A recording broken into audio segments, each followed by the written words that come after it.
Welcome to my YouTube channel online मस्त classes. आप सब देख रहे हैं ऑनलाइन मस्त क्लासेस चैनल। आज के इस रिलेटेड वीडियोस में हम आप सबको मैथ का मॉडल पेपर सॉल्यूशन कराने वाला हूँ। मॉडल पेपर सॉल्यूशन आप लोग फटाफट आंसर्स मिलाएंगे, आप लोग जवाब भी देंगे। आप बहुत ही लकी हो जो आपने इस वीडियो को क्लिक किया है। वीडियो बहुत इंटरेस्टिंग है और हमने वैसे वैसे प्रश्नों का संग्रह किया है जो सीधे ही एग्जाम में टैली करते हैं।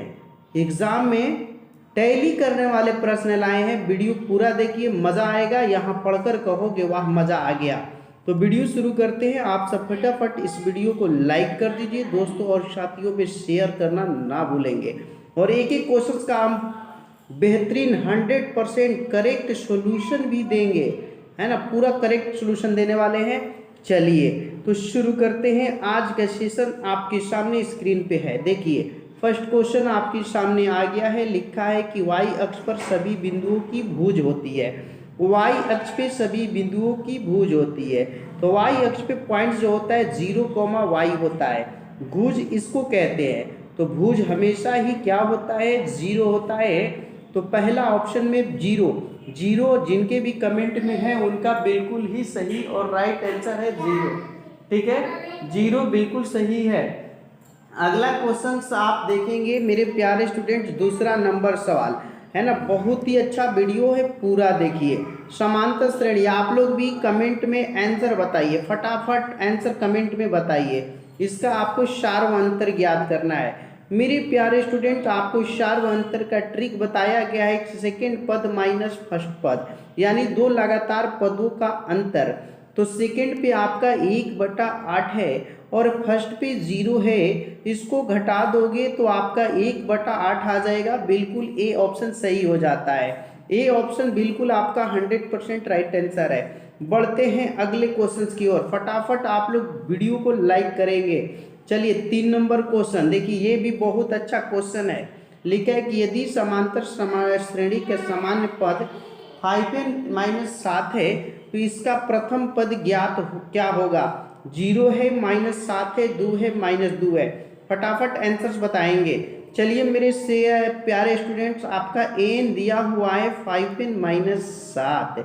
कैसे सोल्यूशन होंगे।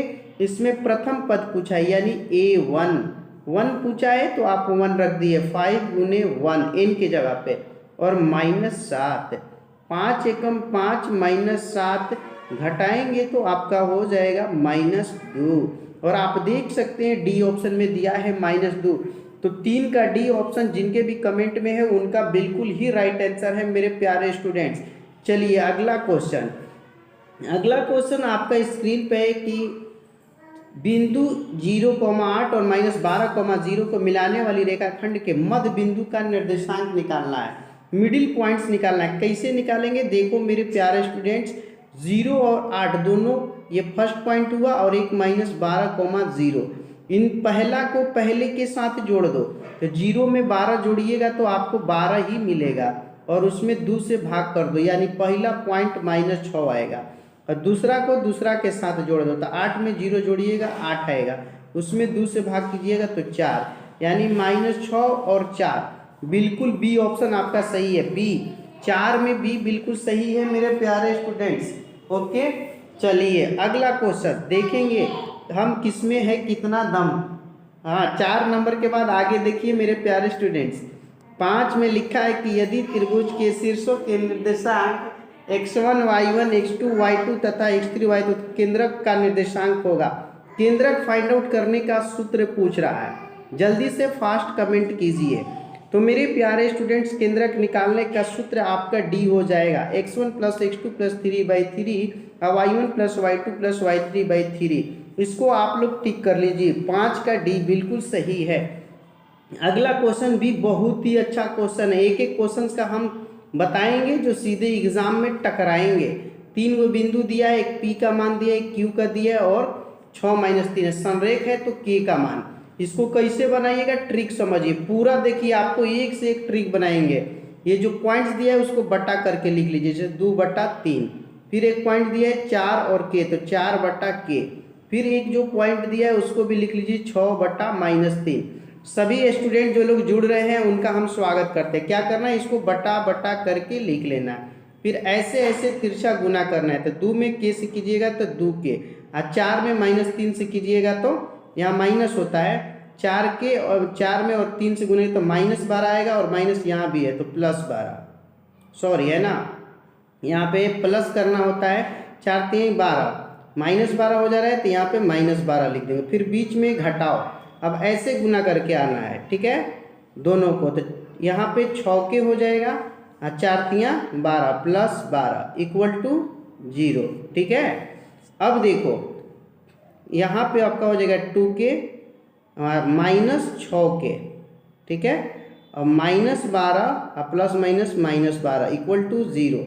अब थोड़ा सा इधर 6 के में से 2 के को घटाइएगा तो -4 के होगा ना, -4 के। अब -12 -24, जो कि उधर जाके +24 हो जाएगा, 4 से 6 बार में कट जाएगा, यानी के का मान 6 आया, लेकिन यहाँ पे माइनस है तो माइनस लग जाएगा, तो -6 आएगा के का मान।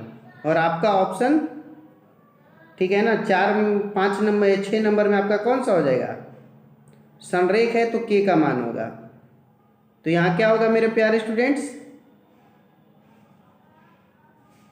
थोड़ा सा गलती हो गया ये तो, जी है ना, 6 होगा, 6 माइनस नहीं होगा, माइनस हो जाएगा 0 है ना, 6 का सी हो जाएगा।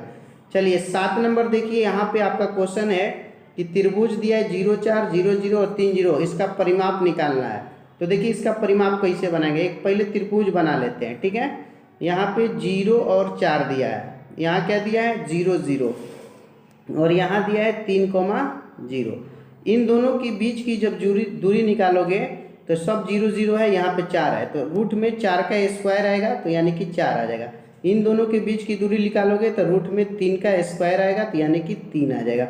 और इन दोनों के बीच की दूरी निकालोगे तो रूट में एक बार 4 का स्क्वायर आएगा, और एक बार 3 है तो 3 का स्क्वायर आएगा। 4 का स्क्वायर 16, 3 का स्क्वायर 9 25, तो इसका 5 आएगा, तो 5 4 9 3 12, आपका बी ऑप्शन, 7 में बी ऑप्शन सही है, ठीक है।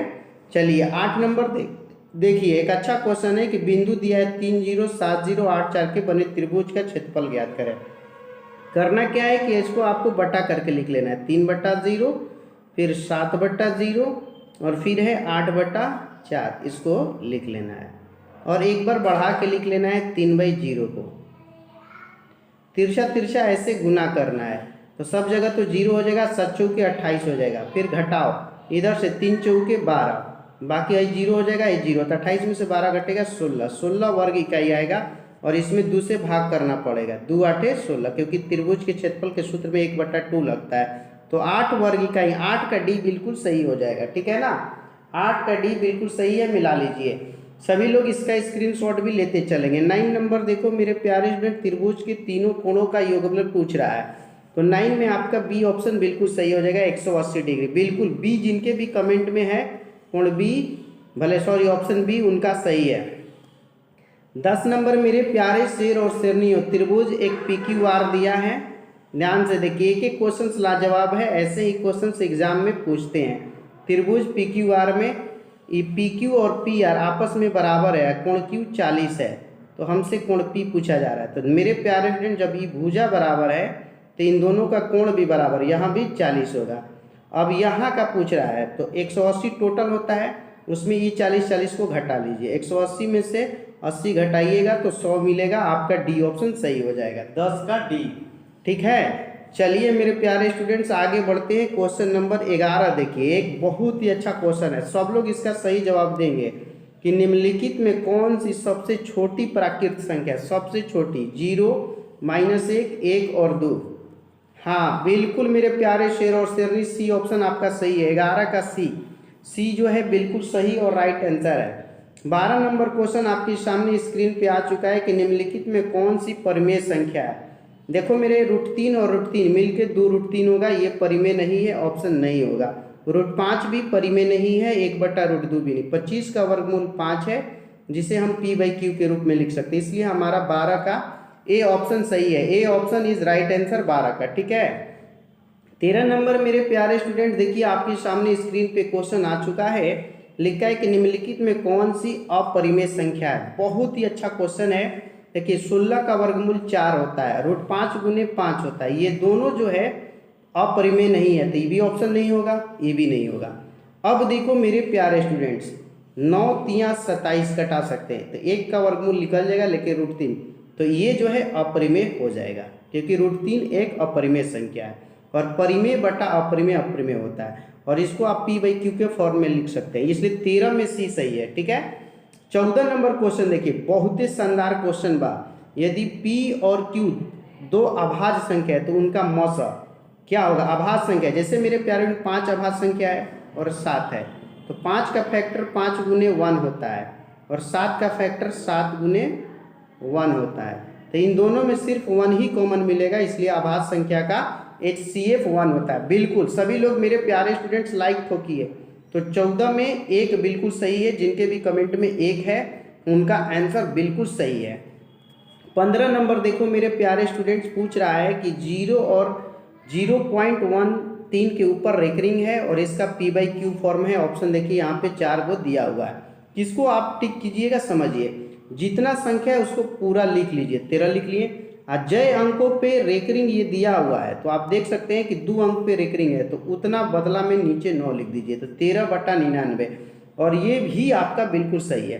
15 का सी 100% राइट आंसर है मेरे प्यारे स्टूडेंट्स। अगला क्वेश्चन देखिए, बिना टाइम बर्बाद किए हुए, 16 की 18 और 72 का मौसा। देखो मेरे प्यारे, 18 और 72 का जब हम मौसा निकालेंगे तो 18 जो है 72 को 4 बार में कटा देगा, पूरा पूरा कट गया। इधर का जो आंसर होता है वही HCF होता है। तो 16 में ए ऑप्शन वाले आप लोग सही है एकदम। ये सब क्वेश्चंस को फोड़ डालिए, परीक्षा में यही पूछता है। 17 देखिए, पूछ रहा है √12 का परिमेय कार्य गुणांक, मतलब कि इसको परिमेय बनाना है, लेकिन ये रूट में है, तो कैसे परिमेय बनेगा यही पूछ रहा है। कैसे बनाइएगा, देखिए ये √12 है, 12 को आप कैसे तोड़िएगा, ऐसे तोड़िएगा, 2 गुने 2 गुने 3, ठीक है, 2 बहरी निकल जाएगा, 2 है, लेकिन रूट में फंस जाएगा 3। अब अगर हमको इसको परिमेय बनाना है तो इस √3 को हटाना होगा, यानी यहाँ पे एक और √3 से गुना करना होगा। कितना 3 से?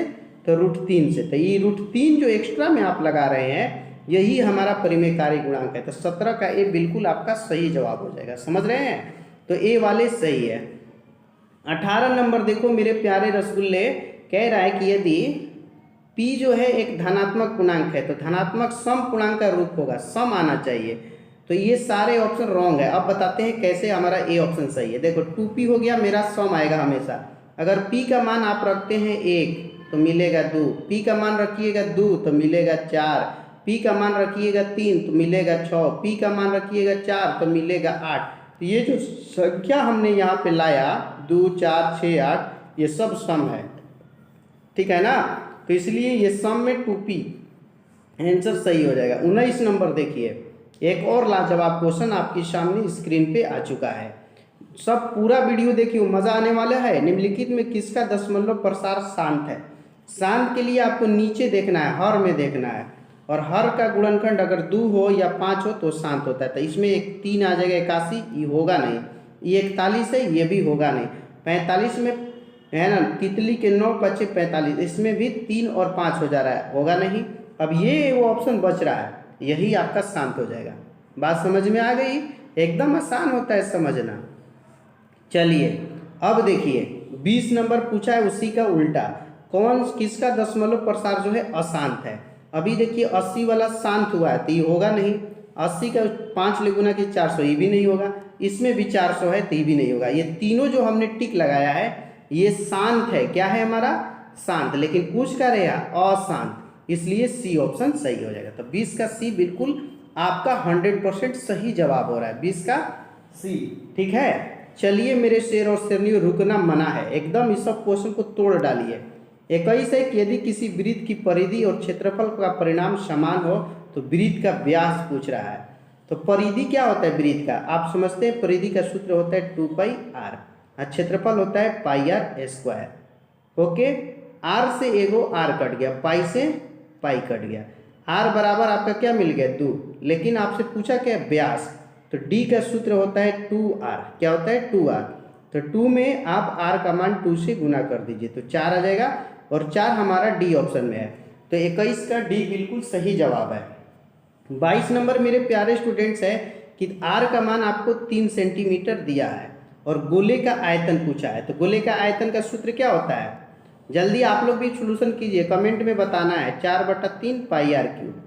तो 4/3 पाई, आर का मान 3 कई बार रखना है, 3 बार, 1 2 3, एगो 3 से एगो 3 कट गया, 3 तिया 9 चौके 36, हाई पाई दिए हैं तो पाई 36 पाई, और 36 पाई हमारा बी ऑप्शन में है, इसलिए 22 का बी वाले एकदम सही है। लाइक कीजिए, एकदम बी वाले एकदम सही है, बिल्कुल बी ऑप्शन सही होता है।